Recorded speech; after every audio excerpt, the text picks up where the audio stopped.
So when a string breaks because a bead has a sharp edge on it and it cuts, and then something that took 3 hours to put together breaks, and you got to go, oh my God, this is another 3 more hours. Then you got to go do them whole rows all over again. Everything that I do is one bead at a time from a needle. So if I do a project that requires over 50,000 some beads, one bead at a time. When James Price first learned how to bead, his sister's birthday was right around the corner. At the time, he was incarcerated at the Stanley Correctional Institution in Wisconsin. He noticed a Native American man beading, so he asked if he could buy a pair of earrings, but they weren't for sale. So the guy was like, hey, just sit down. Let me teach you how to do this. And as I'm learning how to do the beadwork, I'm getting history lessons on the beads that I'm doing.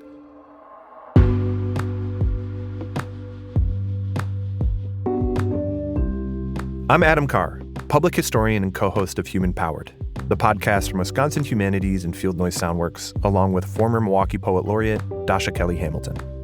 This episode, like every episode this season, we're looking at the power of humanities within the justice system, how the humanities can restore people's humanity, change the way we think about the mass incarceration system, and facilitate cross-cultural exchange. Take James, a black man from Milwaukee, unaware of any Native American heritage. But the mentorship he found inside Stanley changed the course of his life. I met him in a Native American Studies class through the Educational Preparedness Program at Marquette University, EPP. It's basically a prison education program, but it goes in both directions. On-campus students and incarcerated students are in the same classes. And in the EPP class I visited, James had the opportunity to share what beading meant to him. It was therapeutic. You get mad with beading, and no matter how mad you get, the purpose is get it done. And once you get it done, all that happened before doesn't even matter no more, because the gratification comes when you finish a project. Like, oh man, I got it done. Well, look at life. Things never go as always planned, right? But stay the course. Continue to do what you're doing, and you will get there. Because when he was teaching me how to do the beadwork, he was saying, this bead's for this. You put a mistake bead in your pile of beads as you're beading, and whenever you pick it up, that bead goes in there. So it's a bead that offsets the whole thing. And he said, you always want to put a mistake bead in there because no one's perfect but the Creator. That's going to humble you.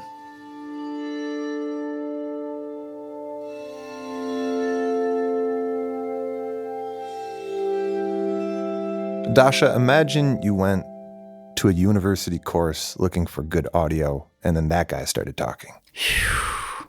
It wasn't just the power of how he communicated, it was what he was communicating.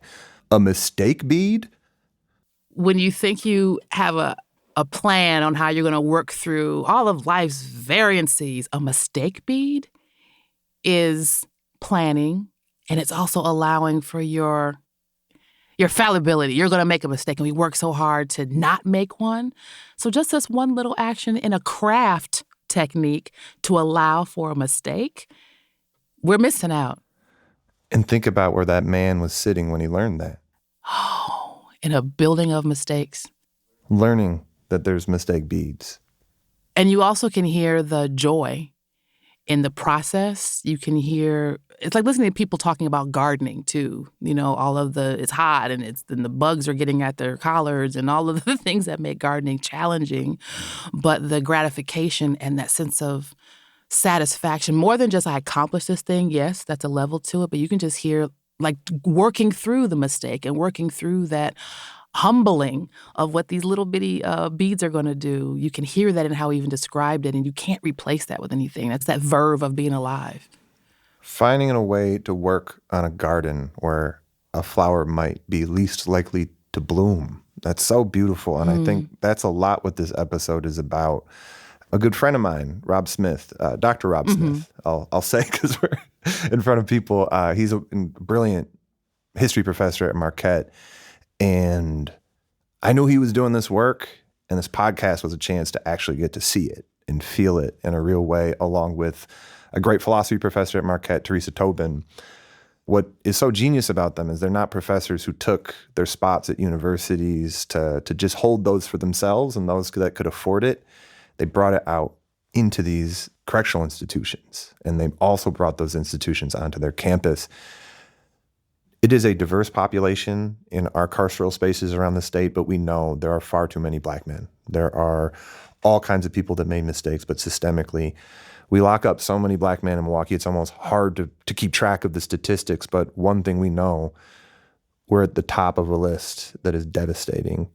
Absolutely. And as a poet, this course is going to be a metaphor and analogy. That's the first thing that comes to my mind. I remember learning about in a house, had a house, basement, main floor, attic bedroom. And in the attic bedroom on the ceiling, there was a crack that was getting in the wall. And it wasn't an issue, just more aesthetic. I've got this line in the ceiling. And the people that know about construction explain, yes, there's a beam in your basement that shouldn't have been cut, and it was. So something all the way in the basement is a beam that's holding the whole house up. And this beam not being intact and not having integrity affects a ceiling crack 2-3 levels up. And the situation, the experience that we often, I think, describe inaccurately in Milwaukee, in any major urban city, but we're talking about Milwaukee in particular. We're talking about the crack and what it's doing, how it looks, why is it there, but we're not talking about the integrity of the beam that made the crack happen in the first place. And my husband found this report, and this language is so appropriate, and it was summarizing that every failed system in America has landed on the north side of Milwaukee. In our day-to-day, we see that as fathers being taken away from families. In our everyday, we see that as mothers having these heart-wrenching lectures and speeches with their preteen sons. We see this in our everyday as underemployed men. We see this in our conversations, and then it becomes their fault. Then it becomes something of their character, and that plays out in how we address our young people in school. That plays out in how we respond to the homelessness issue. Then the list goes on and on and on.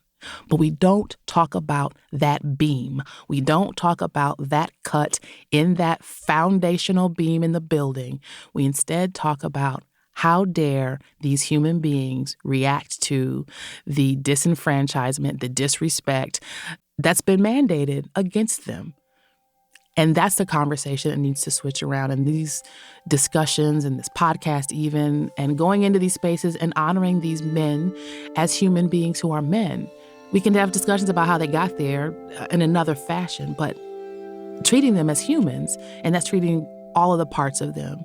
And what happens is they begin to see themselves and treat those parts of them themselves. You couldn't have gotten James to do a beading class outside of having this isolation. But what it's going to carry forward in him, in his chest, this teeny thing that he's able to do, this management with his own frustration, like you said, that humility that this activity brings, that life brings, those are the conversations that we need to have. So today, we're talking about the beam and the people working on the beam, like Rob Smith and Teresa Tobin, who developed the Education Preparedness Program, or EPP, at Marquette. My personal experiences with folks who are current or formerly incarcerated taught me that they were already there, that there were intellectuals in those spaces, that there are folks with academic minds in those spaces. That's Rob. He's a history professor and director of the Center for Urban Research Teaching and Outreach, otherwise known as CURTO. He's a historian who sees academic research and community work as deeply connected. He's as comfortable conversing in community with people like me as he is giving a lecture. And some of those community conversations were about Marquette, a well-regarded private university that operates within one of the most segregated and policed neighborhoods in Milwaukee. Marquette was one of those schools that had come up on the potential home of a BARD-like prison initiative. So the BARD Prison Initiative is basically the gold standard of prison college education. It's a full-time liberal arts curriculum. Same classes, same requirements as the students on campus. Before programs like this, most models for prison education didn't focus on the humanities. Given what we know about the various types of prison education models out there, many of which are, very skills focused, So you can get a vocational degree or you can be a minister. No one was saying, hey, what about the intellectuals? What about the thinkers? What about a college degree? What about philosophy courses? I'm Teresa Tobin. I'm an associate professor of philosophy at Marquette and director of the Educational Preparedness Program, which is housed in Curdo. I had met Rob when Rob came as the director of Curdo to Marquette. I remember that we had coffee or lunch or something just to connect about Curdo. Yeah. And that's when I learned about your class. Yeah. At the time, Teresa was teaching a philosophy class that had undergraduate students from Marquette and women from a nearby minimum security prison, the Milwaukee Women's Correctional Institution, or MWCC. She developed the class with Marisola Chaleli Chacho, a grad student in her department who was interested in working with incarcerated students. So one of the unique features of that class, because it was a minimum security prison, the people in the class did have clearance to leave that prison and return. And so we were able to coordinate a rotating schedule. And there was something extraordinarily profound about that. One week, the class was in MWCC. The next week, it was on Marquette's campus. And when we gathered at the beginning of the class, we set up sort of class guidelines for how discussions were going to go, right, that we all agreed to. And this student, who had been inside for 27 years and was recently returned, offered the guideline of pass the mic. When somebody has been talking too much, pass the mic. Well, then it turned out that this student talked a lot, a whole lot. And there was one class session we had read some material on solitary confinement, and this student started talking and talked and talked and talked and talked, and then caught himself and said, oh, wait, I got to pass the mic. And a campus-based Marquette student in the class said, you know what? No, you don't. You have something really important to share that we all really need to hear. This is not the time to pass the mic if you're not ready to pass the mic. So, just those moments of people kind of connecting, but also understanding where there are sources of wisdom that we don't have access to in a traditional, typical way that academic classrooms operate, that aren't in textbooks, coming from people's lives. This is perhaps obvious, but important. The blended classroom is not just about delivering academic knowledge to folks inside prisons. It's about making space for incarcerated people in the classroom, establishing that they too have important knowledge to exchange. So Rob wanted to grow what Teresa was doing. But as you might guess, there are a lot of moving pieces here. The Department of Corrections, various citizens boards, the administration of Marquette. We kept getting told no. No school wanted to be formally responsible for something that seemed like the right thing to do. And a lot of that came down to cost and resources and who gets the bill. But they kept at it. And I think what we were able to do is to get all of these parts to be connected in a way to support our program so that we can name drop here and there. We can say, hey, Teresa already taught a course, so we already know how to do it. And then, of course, this is where Wingspan comes into play because we had all these pieces in place, because we had curricular support. We've had support for faculty. We've got some community ties. We've got engagement with system and system stakeholders. So it's all sort of swelling. And then, it's the Mellon Grant. And as you know, with the writing of a grant, you got to put your idea on paper. So all the ideas coalesced as we wrote that grant narrative. And I remember us at one point saying, man, we got something here. Yeah, we got something here. And then when we start teaching the classes, those... Hard to describe. Yeah.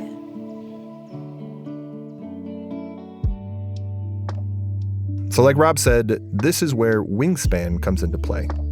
Full disclosure, Rob and I are friends, and we are maybe a little too into this very nerdy board game called Wingspan. On Christmas, he brought the game over for the first time when he met my then baby daughter, and we played the board game while she napped, and we've played many, many times since then. On this night, I went over to his place after he taught his African American history course at the Department of Corrections. Big fella, I'm worried about your board. Your board's hanging off too much. No, that's good. You sure? I feel good about it. Okay, we take some more room. Let's get you some food. We can put the eggs. We can get eggs from over here. If you aren't familiar with Wingspan, it's a board game about birds.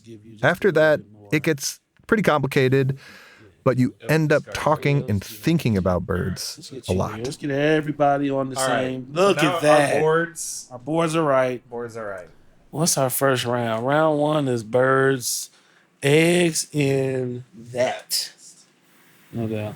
No, I appreciate you doing this because, man, I tell you, the time that I've been teaching this class at HOC, it has been a journey. It's been an emotional journey. I've been very emotional on a number of fronts. Now, it's not important that you know much about Wingspan, except to know that it is a game that requires understanding systems and timelines, which is essentially how Rob looks at his job and his life. So when Rob and I chat, he seamlessly switches between Wingspan, the educational work he's doing in prisons, his family's history, and the larger history of Black Americans. I feel like this class was, for me, I think it was the most important class that I've ever taught. Not only because of the carceral component of it, but because I had to come to terms with some of my own stuff with, Adam, man, there was a period in the 1970s where I don't remember there being a Black man in my family out of work.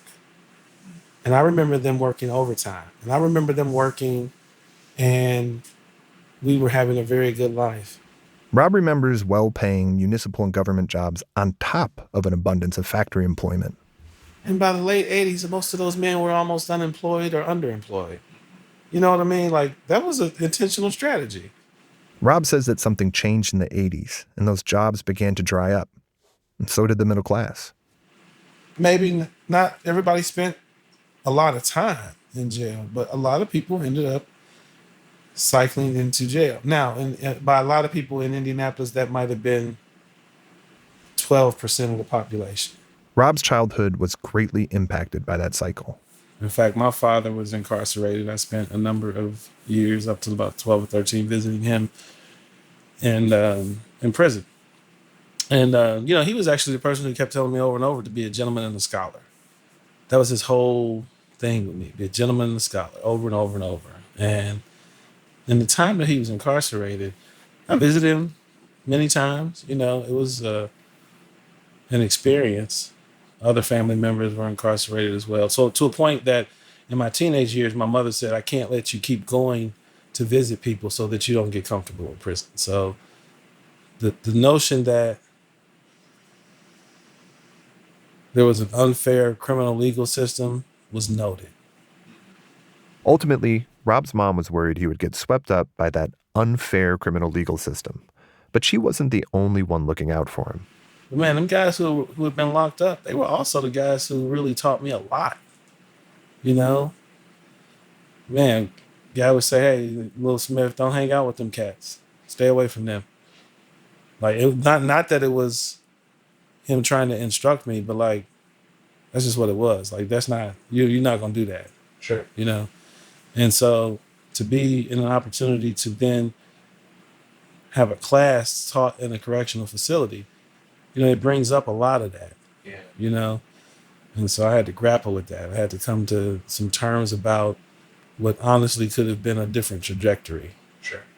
Very easily, Once I got comfortable navigating some of those feelings, and then I could get back into really thinking about how to be a good instructor for the class. And these students are in for a classroom experience that most of them have never had. In Rob's African-American history class, he's not teaching out of a textbook. We just want to go to the original artifact as close as we can get to it. And let's make assessments based on what other scholars have also argued. And then let's think about what the documents mean. And then come up with a set of arguments and ideas based on other primary documents of the era. And so when you show any class of students a slave code, there's always shock and disbelief. And then there's also a clear awareness of how the system became what it became. And so in the first class, when we're looking at these early documents on this stuff, both communities of students, they're already making connections to our current system of incarceration. So I didn't have to do any more than present for them the historical record. So students are looking at the original slave codes and some of the foundational documents of the United States, and they are doing it with the reality of the modern-day carceral state literally all around them. And then let's talk about the United States Constitution and its recognition of slavery, whether the words are mentioned into the 13th Amendment or not, which they aren't. But so we laid a foundation of colonial Virginia so that we can understand the intersections of race, gender, politics, labor, and all their many cousins. And then we have a better sense of why the United States Constitution does what it does and how a system like slavery could thrive given the phenomenal rhetoric of that document. In other words, it's a mode of teaching that encourages students to draw their own connections and be critical thinkers. And as one of the gentlemen in the HLC said, this is the first time I imagined myself being an intellectual, but I always knew that's what it was. I just couldn't name it. I didn't know that this was it. Man, that's week 3.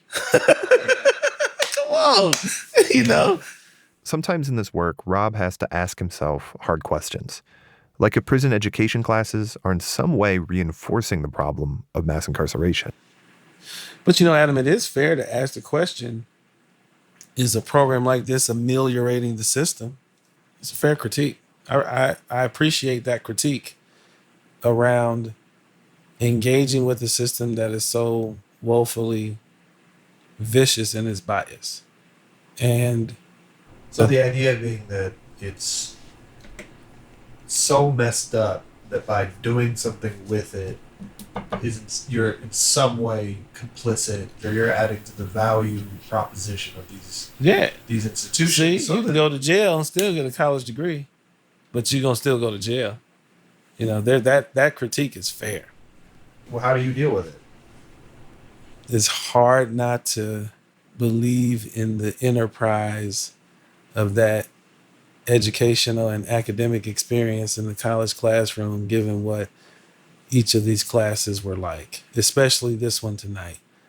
By the end, Adam, yes, because by the end of the class, what all the justice impacted people have told us began to happen, which was the incarcerated gentleman began to instruct, and our students on campus were listening and engaging and critiquing and questioning. Man, that's what it's about. That's gotta matter. It has to matter. And as Rob later told me, the experience of that class, the class itself, the power of it, that was the power of the humanities. I could not have engaged with this class without the humanities training. I couldn't put the context of the human experience and the relationship to carcerality in the same way without the humanities. I couldn't have belief in the power of history if I hadn't experienced it in the classroom already. I mean, when you see a student's eyes light up, like when you get them, oh man, I got you now. You know what I mean? Now I got you fully engaged. Now let's have some fun. And I don't know, it can certainly happen in other classes, but the humanities do something special to help us better understand the human condition. And if we need anything in this conversation around prisons, is a better understanding of the human condition.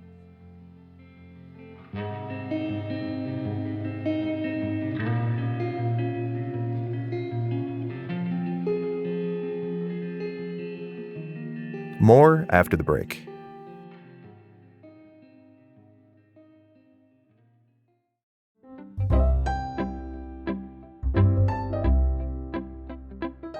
Hi, I'm Jessica Becker. I'm Director of Communications at Wisconsin Humanities. Here, we believe that every story matters, and we respect the humanity in each individual. We know that mass incarceration and systemic injustice impacts Wisconsinites in every corner of the state, but we believe that the humanities can provide tools for healing, encourage productive conversation, and create pathways for people to thrive. We hope these episodes broaden the dialogue around mass incarceration and ignite your thinking about the role of the humanities in prisons. Visit wisconsinhumanities.org to learn more and get involved.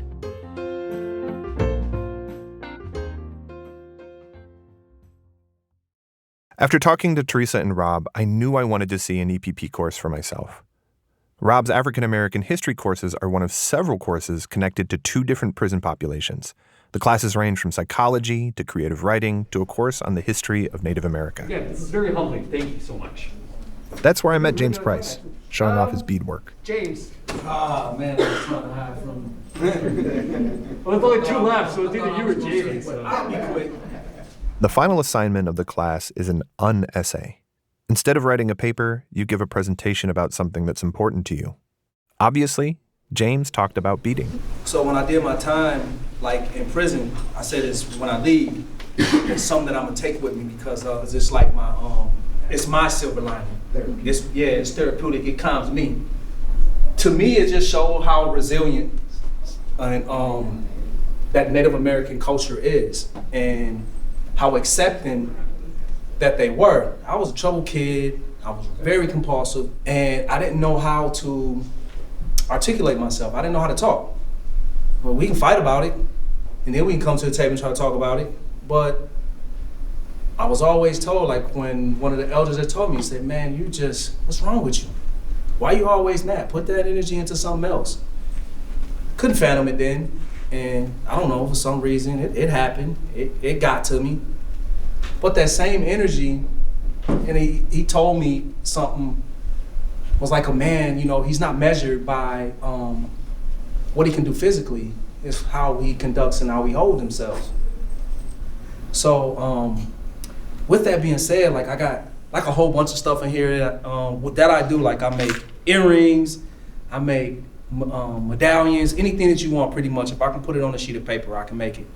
The reason that I chose peyote stitch, because it's one of the most difficult stitches of beadwork that you can do. You gotta have patience. If you don't have patience, and I was told I'll never have patience. So I do peyote. So people look at me crazy like, I don't know what the hell you talking about. Good, Google it, I reached out to James after the class because I wanted to talk more about his experience and how he got there. It started when he was still incarcerated, talking with his friend Sharon. We used to talk, because we used to have, conversations about like, man, if you could never go to college when you get out, man, would you? If the opportunity presents itself, James, would you go? We used to have these talks. I never thought that it would become a reality. So I was like, yeah, I'll go. So the opportunity presented itself. He was, hey, we got a law, surveillance, and society class coming up, and American history and indigenous studies. Would you be interested? I mean, that went without question. Hell yeah. When can I come? Where am I going?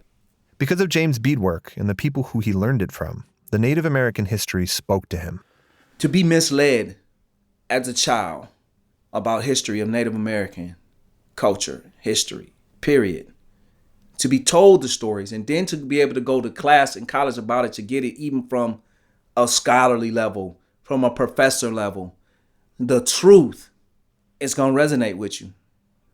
Once you get something like that, it's going to stay with you.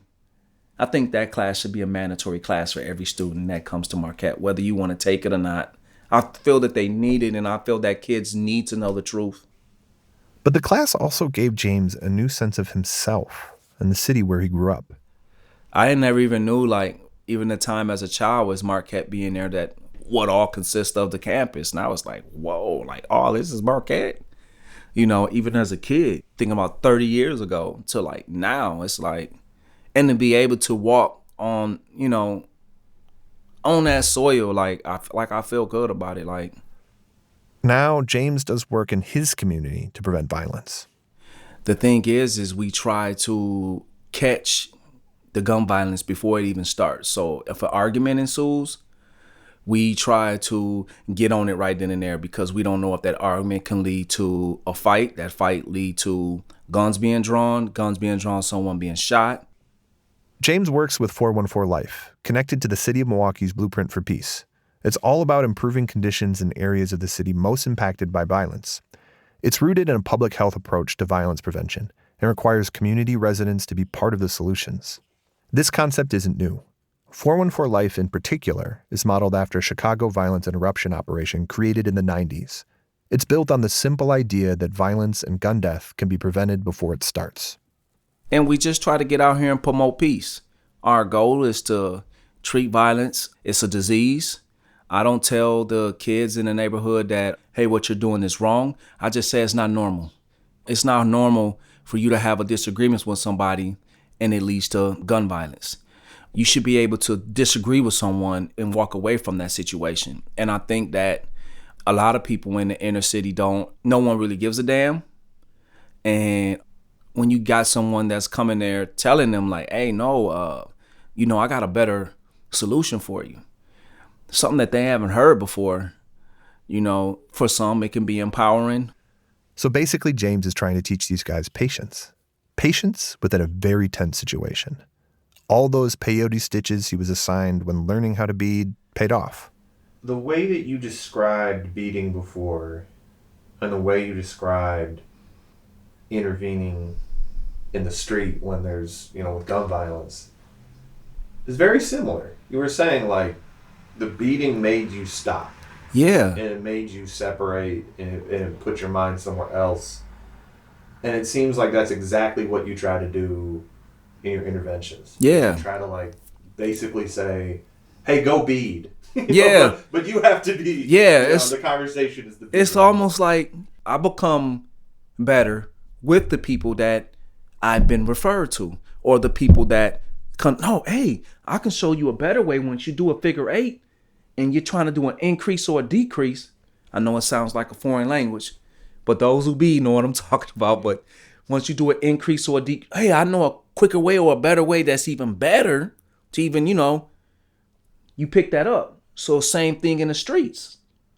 Hey, I got a solution. I know another way that you can go about this. Them same tools, it's just, you just find a way to give the message, but in a way of saying it's all the same. It all comes back full circle, but it's a way that you can give them the message and them in them situations where they can get it. Now, I don't want to say that James is anything less than a stellar student, a stellar person. He's exemplary. But it also seems like he's an example of a larger thing at work with the humanities, making connections. Connections between the past and present, between different kinds of marginalized groups, between individuals in their neighborhoods. James's beadwork feels like a way to think about how people could imagine new lives for themselves in their communities. Even with the work that I do, I even try to give that to the kids that we mentor in the neighborhoods. Like, hey, man, don't ever let no one tell you that you can't do this or do that, man. Or always have a goal and a plan and put it together. So when it presents itself, no one says, hey, man, you got lucky. I didn't get lucky. As I'm looking at it, I was already prepared. If an opportunity came up, whereas I can be allowed to get into this space, that I'm going to take full advantage of it. So I had a plan. And what I'm saying now is I'm watching my plan manifest itself. Like I say, it's a beautiful thing.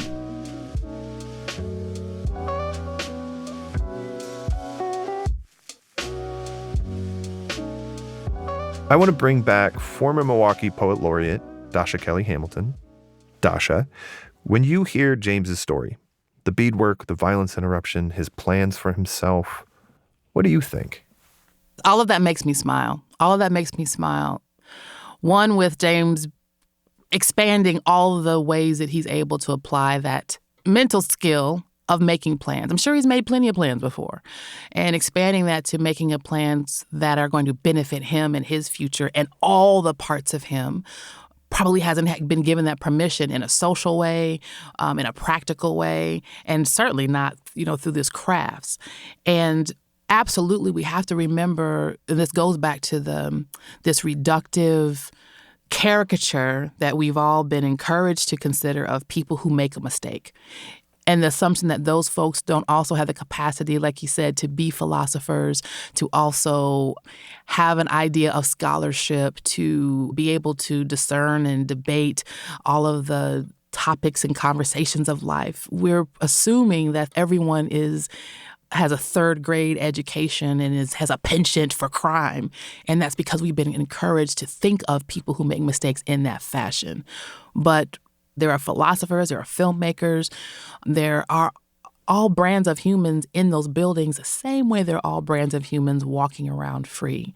So finding a way to feed and fuel those parts of the people in those places is essential. You know, they get the vocational class, the AOD programs, the fatherhood. We need that too. But they also need to be able to paint. They also need to be able to write poems. They also need to be able to bead, you know, all the things that make all of us human. Let me put that in a slightly different way. Mm-hmm. That's a strategy to prevent recidivism, what you're describing. Getting people investing in their own humanity when they're back in their community. That person's probably going to be at home longer than someone who hasn't had the ability to hone that before they got home. And sadly, all the research shows, and we know this, and we don't do it. I didn't make this up. I'm pretty brilliant, but I didn't make this up. I didn't stumble into this and discover this. Rob didn't fall into this information, and he's now screaming it from the rooftops. This is information that we've known for a long time. Dasha, when you lead a poetry workshop, I know your goal is to get people to create alchemy in front of you and get gold from that session. But probably what you really want is for them to write poems after you're gone, right? To light that fire. And I think in this program, we see that with James. He went through it, not just the program, his experience, and he found ways to preserve his own humanity, to stay away from institutionalization. I know I've talked to Rob about what he really cares about this. That's what he's interested in, helping people hold on, fight the power, whatever it is, how you do that within the reality you're in control of, and that is the mind. And that's what James is spreading. Absolutely, absolutely. He's got this activity that is giving him joy and he's committed to. And he's going to talk about it. There's going to be someone, a relative that he communicates outside that's going to, wow, he's really got... Whether they understand the beading, or for my students, whether they understand the poems and the poetry, that small thing, it's a pebble in an ocean, but pebbles that drop in the ocean still make a ripple, right? It's not going to be enough to move a whole steamliner, but it's making a ripple in the water of who they are, and that does vibrate out. And that ripple brings hope. That hope brings intention. That intention brings a plan. That plan brings a power to themselves about how they see themselves. So the things that happen when you get people in a place, any collection of people, and they get to share parts of themselves, shifts will happen, those ripples will happen, and you leave that space feeling different about you and about the people you were with, and that extends to how you might even see strangers. That's powerful, and it encourages them to keep sharing their story and their words.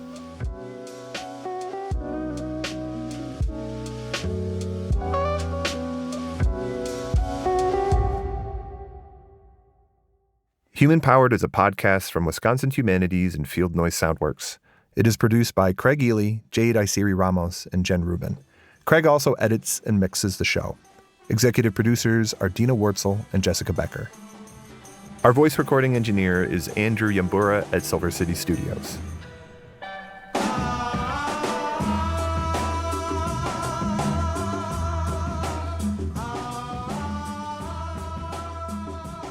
We have some great bonus material on the website for this episode, including parts of an interview that I recorded with the instructors in James's EPP class. Check that out and more on wisconsinhumanities.org/podcast. The outro music is by the band Upheaval. They were a prison band at the Waupun Correctional Institution in the 1970s. We want to shout out Real Stories MKE, a show from Exfabula that airs at 7 p.m. Sundays on WUWM and then can be heard anytime in your podcast feeds. Thanks for listening to this episode of Human Powered, Humanity Unlocked. If you liked what you heard, please share it with a friend. I'm your host, Adam Carr, with the poetic Dasha Kelly Hamilton.